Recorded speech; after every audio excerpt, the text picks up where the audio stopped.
राधे राधे सभी को। आज हम सुनेंगे कार्तिक मास महात्म्य कथा का अध्याय नंबर 31। भगवान श्री कृष्ण ने कहा, पूर्व काल में अवंतीपुरी यानी कि जो उज्जैन में है, धनेश्वर नामक एक ब्राह्मण रहता था। वह रस, चमड़ा और कंबल आदि का व्यापार करता था। वह वैश्यागामी और मद्यपान आदि बुरे कर्मों में लिप्त रहता था। चूंकि वह रात दिन पाप में रत रहता था, इसलिए वह व्यापार करने में नगर नगर घूमता था। एक दिन वह क्रय विक्रय के कार्य से घूमता हुआ महिष्मती नगर में जा पहुंचा, जो राजा महिष ने बसाई थी। वहां पापनाशनी नर्मदा सदैव शोभा पाती है। उस नदी के किनारे कार्तिक का व्रत करने वाले बहुत से मनुष्य अनेक गांवों से स्नान करने के लिए आए हुए थे। धनेश्वर ने उन सबको देखा और अपना सामान बेचता हुआ वह भी 1 मास तक वहीं रहा। वह अपने माल को बेचता हुआ नर्मदा नदी के तट पर घूमता हुआ स्नान, जप और देवाचन में लगे हुए ब्राह्मणों को देखता और वैष्णवों के मुख से भगवान विष्णु के नामों का कीर्तन सुनता था। वह वहां रहकर उनको स्पर्श करता रहा, उनसे बातचीत करता रहा। वह कार्तिक के व्रत की उद्यापन विधि तथा जागरण भी देखता रहा। उसने पूर्णिमा के व्रत को भी देखा। उसकी व्रती ब्राह्मणों तथा गौओं को भोजन करा रहे हैं, उनको दक्षिणा आदि भी दे रहे हैं। उसने नित्य प्रति भगवान शंकर की प्रसन्नता के लिए होती दीपमाला भी देखी। त्रिपुर नामक राक्षस के 3 पुरों को भगवान शिव ने इसी तिथि को जलाया था, इसलिए शिव जी के भक्त इस तिथि को दीप उत्सव मनाते हैं। जो मनुष्य मुझ में और शिव जी में भेद करता है, उसकी समस्त क्रियाएं निष्फल हो जाती हैं।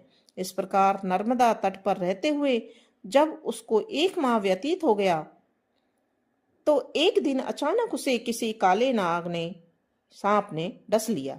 इससे विहल होकर वह भूमि पर गिर पड़ा। उसकी यह दशा देखकर वहां के दयालु भक्तों ने उसे चारों ओर से घेर लिया और उसके मुंह पर तुलसी दल मिश्रित जल के छींटे देने लगे। जब उसके प्राण निकल गए, तब यमदूतों ने आकर उसे बांध लिया और कोड़े बरसाते हुए उसे यमपुरी ले गए। उसे देखकर चित्रगुप्त ने यमराज से कहा, इसने बाल्यावस्था से लेकर आज तक केवल बुरे कार्य ही किए हैं। इसके जीवन में तो पुण्य का लेश मात्र भी दृष्टिगोचर नहीं होता। यदि मैं पूरे 1 वर्ष तक भी आपको सुनाता रहूं, तो भी इसके पापों की सूची समाप्त नहीं होगी। यह महापापी है, इसलिए इसको 1 कल्प तक घोर नरक में डालना चाहिए। चित्रगुप्त की बात सुनकर यमराज ने कुपित होकर कालनेमी के समान अपना भयंकर रूप दिखाते हुए अपने अनुचरों को आज्ञा देते हुए कहा, हे प्रेत सेनापतियों, इस दुष्ट को मुदगरों से मारते हुए कुंभीपाक नरक में डाल दो। सेनापतियों ने मुगदरों से उसका सिर फोड़ते हुए कुंभीपाक नरक में ले जाकर खोलते हुए तेल की कढ़ाई में डाल दिया। प्रेत सेनापतियों ने जैसे ही तेल के कढ़ाई में डाला, वैसे ही वहां का कुंड शीतल हो गया। ठीक उसी प्रकार जिस प्रकार पूर्व काल में प्रहलाद जी को डालने से दैत्यों की जलाई हुई आग ठंडी हो गई थी। यह विचित्र घटना देखकर प्रेत सेनापति यमराज के पास गए और उनसे सारा वृत्तांत कहा। सारी बात सुनकर यमराज भी आश्चर्यचकित हो गए और इस विषय में पूछताछ करने लगे। उसी समय नारद जी वहां आए।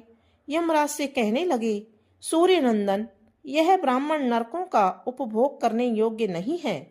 जो मनुष्य पुण्य कर्म करने वाले लोगों का दर्शन, स्पर्श और उनके साथ वार्तालाप करता है, वह उनके पुण्य का 6वां अंश प्राप्त कर लेता है। यह धनेश्वर तो 1 मास तक श्री हरि के कार्तिक व्रत का अनुष्ठान करने वाले असंख्य मनुष्यों के संपर्क में रहा है, अतः यह उन सबके पुण्यांश का भागी हुआ है। इसको अनिच्छा से पुण्य प्राप्त हुआ है, इसलिए यह यक्ष की योनि में रहे और पाप भोग के रूप में सब नरक का दर्शन मात्र करके ही यम यातना से मुक्त हो जाए। भगवान श्री कृष्ण ने कहा, सत्यभामा, नारद जी के इस प्रकार कहकर चले जाने के पश्चात धनेश्वर को पुण्यात्मा समझते हुए यमराज ने दूतों को उसे नरक दिखाने की आज्ञा दी।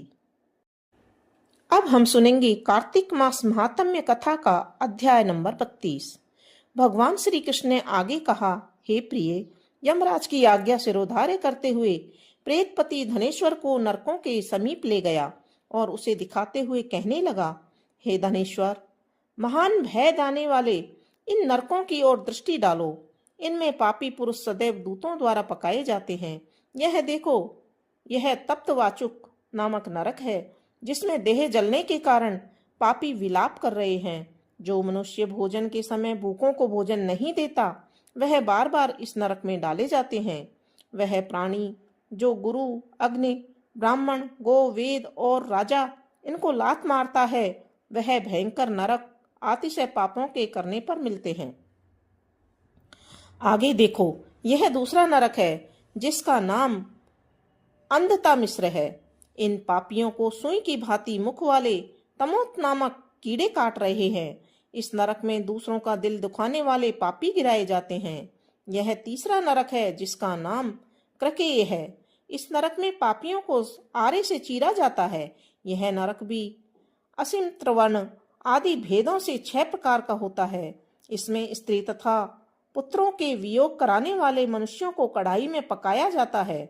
2 प्रियजन को दूर करने वाले मनुष्य भी अश्मत्र नामक नरक में तलवार की धार से काटे जाते हैं और कुछ भेड़ियों के डर से भाग जाते हैं। अब अर्गल नामक यह चौथा नरक देखो। इसमें पापी विभिन्न प्रकार से चिल्लाते हुए इधर उधर भाग रहे हैं। यह नरक भी वध आदि भेदों से 6 प्रकार का है। अब तुम यह 5वीं नरक देखो, जिसका नाम कूट साल्मिकी है। इसमें अंगारों की तरह कष्ट देने वाले बड़े बड़े कांटे लगे हैं। यह नरक भी यातना आदि भेदों से 6 प्रकार का है।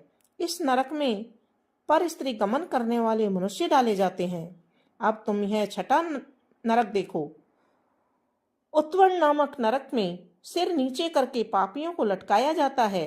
जो लोग पक्षाभय का विचार नहीं करते, दूसरों की निंदा और चुगली करते हैं, वे इस नरक में डाले जाते हैं। दुर्गंध भेद से यह नरक भी 6 प्रकार का होता है। यह 7वां नरक है, जिसका नाम कुंभीपाक है। यह अत्यंत भयंकर है और यह भी 6 प्रकार का है। इसमें महापातकी मनुष्यों को पकाया जाता है।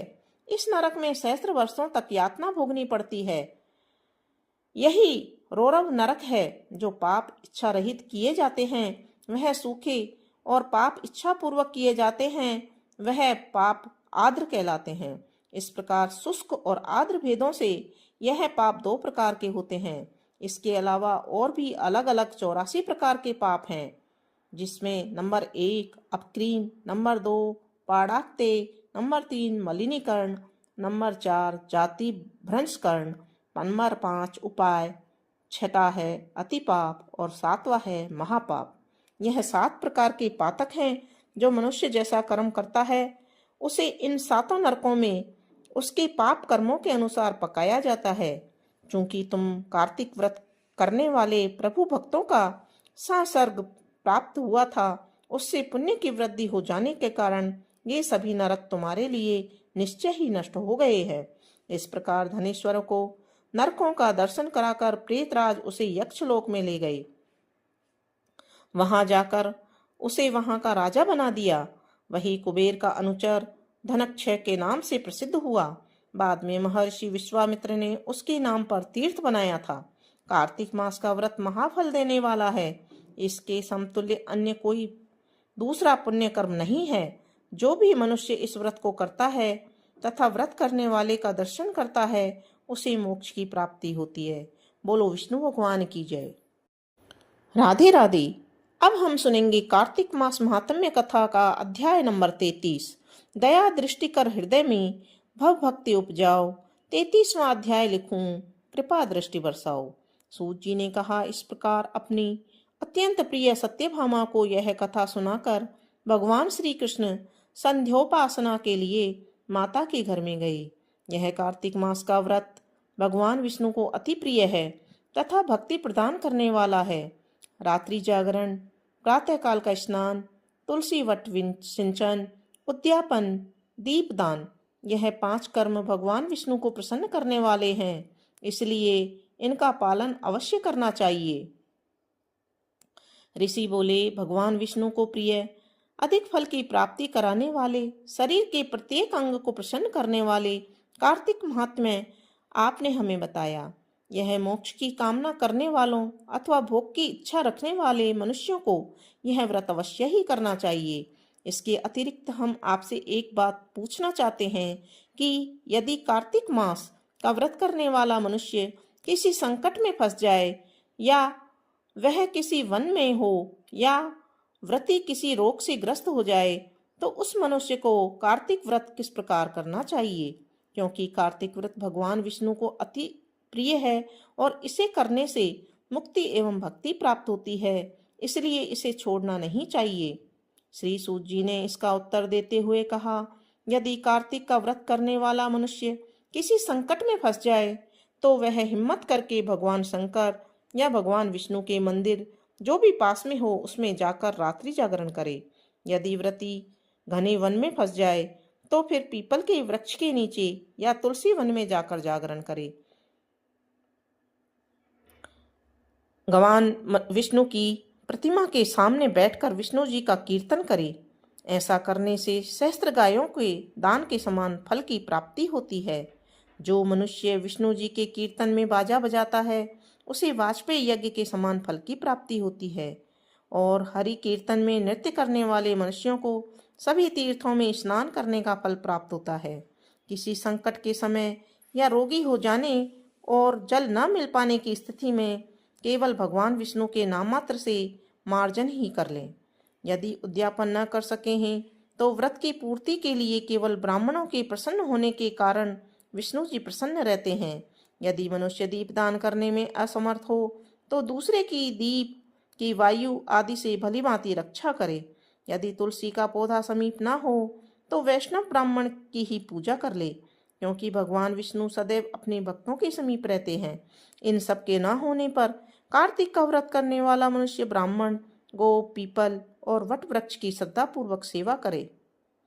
सौनक आदि ऋषि बोले, आपने गो तथा ब्राह्मणों के समान पीपल और वट वृक्षों को बताया है और सभी वृक्षों में पीपल और वट वृक्ष को ही श्रेष्ठ कहा है। इसका कारण बताइए। सूत जी बोले, पीपल भगवान विष्णु का और वट वृक्ष भगवान शंकर का स्वरूप है। पलाश ब्रह्मा जी के अंश से उत्पन्न हुआ है। जो कार्तिक मास में उसके पत्तल में भोजन करता है वह भगवान विष्णु के लोक में जाता है। जो इन वृक्षों की पूजा, सेवा एवं दर्शन करते हैं उनके सभी पाप नष्ट हो जाते हैं। ऋषियों ने पूछा, हे प्रभु, हम लोगों के मन में एक शंका है। ब्रह्मा, विष्णु और शंकर वृक्ष स्वरूप क्यों हुए? कृपया आप हमारी इस शंका का निवारण कीजिए। सूत जी बोले, प्राचीन काल में भगवान शिव तथा माता पार्वती विहार कर रहे थे। उस समय उनके विहार में विघ्न उपस्थित करने के उद्देश्य से अग्निदेव ब्राह्मण का रूप धारण करके वहां पहुंचे। विहार के आनंद के वशीभूत हो जाने के कारण कुपित होकर माता पार्वती ने सभी देवताओं को शाप दे दिया। माता पार्वती ने कहा, हे देवताओं, विषय सुख से कीट पतंगे तक अनभिज्ञ नहीं है। आप लोगों ने देवता होकर भी उसमें विघ्न उपस्थित किया है, इसलिए आप सभी वृक्ष बन जाओ। सूत जी बोले, इस प्रकार कुपित पार्वती जी के शाप के कारण समस्त देवता वृक्ष बन गए। यही कारण है कि भगवान विष्णु पीपल और शिव जी वट वृक्ष हो गए। इसलिए भगवान विष्णु का शनि देव के साथ योग होने के कारण केवल शनिवार को ही पीपल को छूना चाहिए, अन्य किसी दिन नहीं छूना चाहिए। राधे राधे आप सभी को। अब हम सुनेंगे कार्तिक मास महात्म्य कथा का अध्याय नंबर 34। सूत जी ने ऋषियों से कहा, प्रसंग बखान 34वें अध्याय पर दया करो भगवान। ऋषियों ने पूछा, हे सूत जी, पीपल के वृक्ष की शनिवार के अलावा सप्ताह के शेष दिनों में पूजा क्यों नहीं की जाती? तो सूत जी बोले, हे ऋषियों, समुद्र मंथन करने से देवताओं को जो रत्न प्राप्त हुए उनमें से देवताओं ने लक्ष्मी और कौस्तुभ मणि भगवान विष्णु को समर्पित कर दी थी। जब भगवान विष्णु लक्ष्मी जी से विवाह करने के लिए तैयार हुए तो लक्ष्मी जी बोली, हे प्रभु, जब तक मेरी बड़ी बहन का विवाह नहीं हो जाता तब तक मैं छोटी बहन आपसे किस प्रकार विवाह कर सकती हूँ, इसलिए आप पहले मेरी बड़ी बहन का विवाह करा दें, उसके बाद आप मुझसे विवाह कीजिए। यही नियम है जो प्राचीन काल से चला आ रहा है। सूत जी ने कहा। लक्ष्मी जी के मुख से ऐसे वचन सुनकर भगवान विष्णु ने लक्ष्मी जी की बड़ी बहन का विवाह उद्दालक ऋषि के साथ संपन्न करा दिया। लक्ष्मी जी की बड़ी बहन अलक्ष्मी जी बड़ी कुरूप थी। उनका मुख बड़ा, दांत चमकते हुए, उनकी देह वृद्धा की भांति, नेत्र बड़े बड़े और बाल रूखे थे। भगवान विष्णु द्वारा आग्रह किए जाने पर ऋषि उद्दालक उससे विवाह करके उसे वेद मंत्रों की ध्वनि से गुंजाते हुए अपने आश्रम में ले आए। वेद ध्वनि से गुंजित हवन के पवित्र धुएं से सुगंधित उस ऋषि के सुंदर आश्रम को देखकर अलक्ष्मी को बहुत दुख हुआ। वह महर्षि उद्दालक से बोली, क्योंकि इस आश्रम में वेद ध्वनि गूंज रही है, इसलिए यह स्थान मेरे रहने के योग्य नहीं है, इसलिए आप मुझे यहाँ से अन्यत्र ले चलिए। उसकी बात सुनकर महर्षि उद्दालक बोले, तुम यहाँ क्यों नहीं रह सकती, और तुम्हारे रहने योग्य अन्य कौन सा स्थान है, वह भी मुझे बताओ। अलक्ष्मी बोली, जिस स्थान पर वेद की ध्वनि होती हो, अतिथियों का आदर सत्कार किया जाता हो, यज्ञ आदि होते हों, ऐसे स्थान पर मैं नहीं रह सकती। जिस स्थान पर पति पत्नी आपस में प्रेम से रहते हों, पितरों के निमित्त यज्ञ होते हों, देवताओं की पूजा होती हो, उस स्थान पर भी मैं नहीं रह सकती। जिस स्थान पर वेदों की ध्वनि न ही हो, अतिथियों का आदर सत्कार नहीं होता हो, यज्ञ न होते हों, पति पत्नी आपस में क्लेश करते हों, पूज्य वृद्धों, सत्पुरुषों तथा मित्रों का अनादर होता हो, जहाँ दुराचारी, चोर, पर स्त्रीगामी मनुष्य निवास करते हों, जिस स्थान पर गायों की हत्या की जाती हो, मद्यपान, ब्रह्म हत्या आदि पाप होते हों, ऐसे स्थानों पर मैं प्रसन्नता पूर्वक निवास करती हूँ। सूत जी बोले, अलक्ष्मी के मुख से इस प्रकार के वचन सुनकर उद्दालक का मन खिन्न हो गया। वह इस बात को सुनकर मौन हो गए। थोड़ी देर बाद वे बोले कि ठीक है, मैं तुम्हारे लिए ऐसा स्थान ढूंढ दूंगा। जब तक मैं तुम्हारे लिए ऐसा स्थान न ढूंढ लूं, तब तक तुम इसी पीपल के नीचे चुपचाप बैठी रहना। महर्षि उद्दालक उसे पीपल के वृक्ष के नीचे बिठाकर उसके रहने योग्य स्थान की खोज में निकल पड़े, परंतु जब बहुत समय तक प्रतीक्षा करने पर भी वे वापस नहीं लौटे, तो अलक्ष्मी विलाप करने लगी। जब बैकुंठ में बैठी लक्ष्मी जी ने अपनी बहन अलक्ष्मी का विलाप सुना, तो व्याकुल हो गई। वे दुखी होकर भगवान विष्णु से बोली, हे प्रभु, मेरी बड़ी बहन पति द्वारा त्यागे जाने पर अत्यंत दुखी है। यदि मैं आपकी प्रिय पत्नी हूँ, तो आप उसे आश्वासन देने के लिए उसके पास ले चलिए। लक्ष्मी जी की प्रार्थना पर भगवान विष्णु लक्ष्मी जी सहित उस पीपल के वृक्ष के पास गए, जहां अलक्ष्मी बैठकर विलाप कर रही थी। उसको आश्वासन देते हुए भगवान विष्णु बोले, हे अलक्ष्मी, तुम इसी पीपल के वृक्ष की जड़ में सदैव के लिए निवास करो, क्योंकि इसकी उत्पत्ति मेरे ही अंश से हुई है और इसमें सदैव मेरा ही निवास रहता है। प्रत्येक वर्ष गृहस्थ लोग तुम्हारी पूजा करेंगे। उन्हीं के घर में तुम्हारी छोटी बहन का वास होगा। स्त्रियों को तुम्हारी पूजा विभिन्न उपहारों से करनी चाहिए। मनुष्यों को पुष्प, धूप, दीप, गंध आदि से तुम्हारी पूजा करनी चाहिए, तभी तुम्हारी छोटी बहन लक्ष्मी उन पर प्रसन्न होगी। सूत जी बोले, ऋषियों, मैंने आपको भगवान श्री कृष्ण, सत्यभामा तथा पृथु का नारद संवाद सुना दिया है, जिसे सुनने से ही मनुष्य के समस्त पापों का नाश हो जाता है और अंत में वैकुंठ धाम को प्राप्त करता है। यदि अब भी आप लोग कुछ पूछना चाहते हैं तो अवश्य पूछिए, मैं उसे अवश्य कहूँगा। सूत जी के वचन सुनकर शौनक आदि ऋषि थोड़ी देर के लिए प्रसन्नचित्त वहीं बैठे रहे। तत्पश्चात वे लोग बद्री नारायण जी के दर्शन हेतु चल दिए। जो मनुष्य इस कथा को सुनता या सुनाता है, उसे इस संसार में समस्त सुख प्राप्त होते हैं। बोलो विष्णु भगवान की जय। राधे राधे आप सभी को। अब हम सुनेंगे कार्तिक मास महात्म्य कथा का अध्याय नंबर 35। अनुपम कथा कार्तिक होती है संपन्न, इसको पढ़ने से श्री हरि होते हैं प्रसन्न। इतनी कथा सुनकर सभी ऋषि सूत जी से बोले, हे सूत जी, अब आप हमें तुलसी विवाह की विधि बताइए। सूत जी बोले, कार्तिक शुक्ल नवमी को द्वापर युग का आरंभ हुआ है, अतः यह तिथि दान और उपवास में क्रमशः पूर्वयापनी, व्यापनी तथा परहव्य व्यापनी हो तो ग्राह्य है। इस तिथि को नवमी से एकादशी तक मनुष्य शास्त्रोक्त विधि से तुलसी के विवाह का उत्सव करे तो उसे कन्यादान का फल प्राप्त होता है। पूर्व काल में कनक की पुत्री किशोरी ने एकादशी तिथि में संध्या के समय तुलसी की वैवाहिक विधि संपन्न की। इससे वह किशोरी वैधव्य दोष से मुक्त हो गई। अब मैं उसकी विधि बतलाता हूँ। 1 तोला सुवर्ण की भगवान विष्णु की सुंदर प्रतिमा तैयार करवाएं, अथवा अपनी शक्ति के अनुसार आधे या चौथाई तोले की ही प्रतिमा बनवा लें।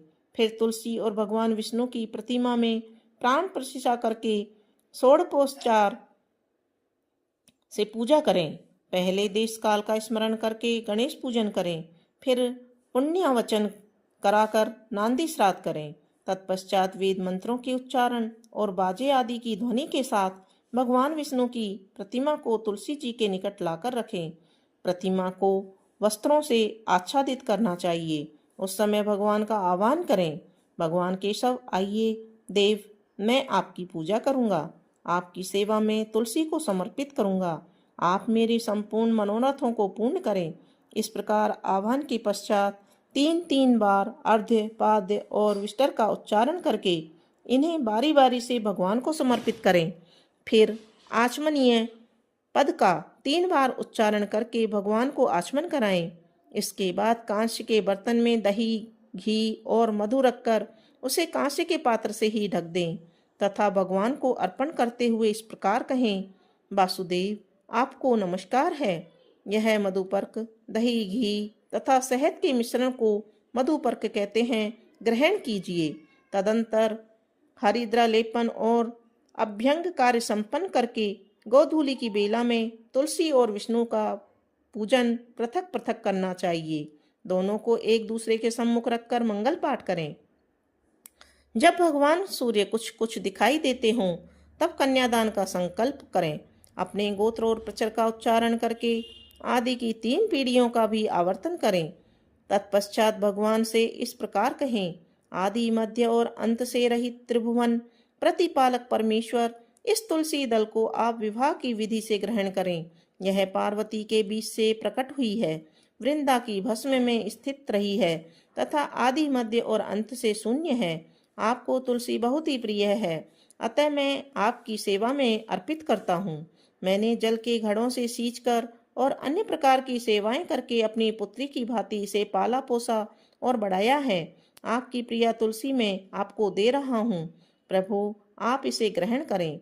इस प्रकार तुलसी का दान करके फिर उन दोनों अर्थात तुलसी और भगवान विष्णु की पूजा करें, विवाह का उत्सव मनाएं। सुबह होने पर पुनः तुलसी और विष्णु जी का पूजन करें। अग्नि की स्थापना कर उसमें दाद्वाक्षर मंत्र से खीर, घी, मधु और तिल मिश्रित हवनीय द्रव्य की 108 आहुति दें। फिर से शिष्टकृत होमक के पूर्णाहुति दें। आचार्य की पूजा करके होम की शेष विधि पूरी करें। उसके बाद भगवान से इस प्रकार प्रार्थना करें, हे प्रभु आपके प्रसन्नता के लिए मैंने यह व्रत किया है। जनार्दन, इसमें जो न्यूनता है वह आपके प्रसाद से पूर्णता को प्राप्त हो जाए। यदि द्वादशी में रेवती का चौथा चरण बीत रहा हो तो उस समय पारण न करें। जो उस समय भी पारण करता है वह अपने व्रत को निष्फल कर देता है। भोजन के पश्चात तुलसी के स्वतः गलकर नीचे गिरे हुए पत्तों को खाकर मनुष्य सब पापों से मुक्त हो जाता है। भोजन के अंत में ऊख, आंवला और बेर का फल खा लेने से उच्छिष्ट दोष मिट जाता है। तदंतर भगवान का विसर्जन करते हुए कही, भगवान आप तुलसी के साथ वैकुंठ धाम में पधारें। प्रभु मेरे द्वारा की हुई पूजा ग्रहण करके आप सदैव संतुष्टि करें। इस प्रकार देवेश्वर विष्णु का विसर्जन करके मूर्ति आदि सब सामग्री आचार्य को अर्पण कर दें।